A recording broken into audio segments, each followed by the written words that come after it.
بسم اللہ الرحمن الرحیم۔ السلام علیکم۔ اس ویڈیو میں محبت کے حوالے سے یعنی کسی بھی شخص کے دل میں بے پناہ محبت پیدا کرنے کے لیے بہت ہی خاص اور مجرب وظیفہ پیش کر رہے ہیں۔ یہ خاص وظیفہ آپ نے زندگی میں صرف ایک بار ہی کرنا ہے، بعد میں آپ کو کرنے کی نوبت نہیں آئے گی۔ یہ خاص عمل آپ کسی بھی دن کسی بھی وقت کر سکتے ہیں۔ اس کے لیے کوئی بندش نہیں ہے کہ آپ نے یہ عمل صرف اسی دن ہی کرنا ہے۔ یہ وظیفہ کسی بھی شخص کے دل میں اپنے لیے محبت پیدا کرنے کے لیے کیا جا سکتا ہے۔ یہ بہت ہی کامیاب عمل ہے۔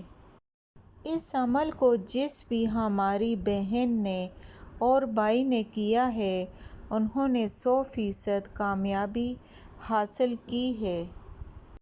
یاد رہے کہ یہ عمل آپ نے صرف اس شخص کے لیے کرنا ہے جس شخص سے شادی کرنا آپ کے لیے مطلوب ہو، یعنی آپ اس شخص سے شادی کرنا چاہتے ہوں۔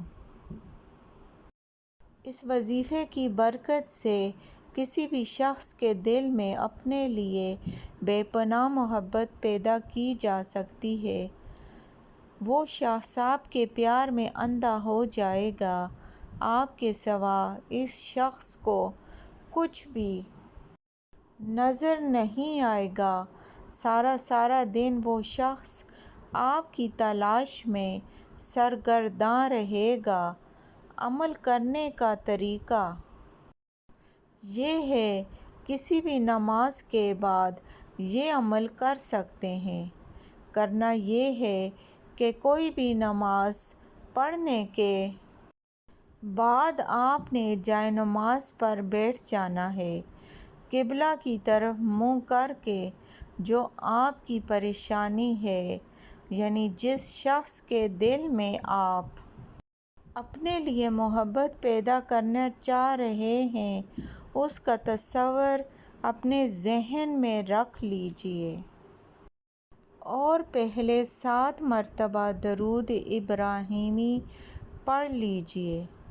یہ نماز والا درود ہوتا ہے، اور جب آپ 7 مرتبہ درود ابراہیمی پڑھ چکیں تو سورہ فاتحہ جو قرآن کی پہلی سورت ہے 101 مرتبہ پڑھ لیجیے۔ پھر آخر میں 7 مرتبہ درود ابراہیمی پڑھ کر آپ نے پھر اپنا نام، اپنی والدہ کا نام اور مطلوب کا نام اور اس کی والدہ کا نام لے کر اللہ پاک سے دعا کرنی ہے، اے اللہ کریم، اپنے محبوب کے صدقے سے مجھے میرا مطلوب عطا فرما دے، اور 3 مرتبہ اس دعا کو دہرانا ہے۔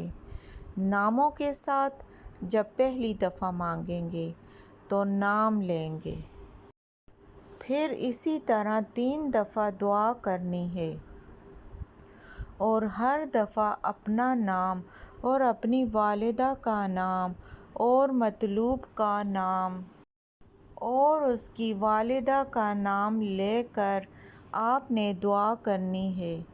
انشاءاللہ یہ وظیفہ کرنے کی برکت سے آپ جس شخص کے دل میں اپنے لیے محبت پیدا کرنا چاہ رہے ہیں، وہ شخص آپ کی محبت میں پاگل ہو جائے گا اور آپ سے ضرور رابطہ کرے گا اور تمام گلے شکوے ختم کر دے گا۔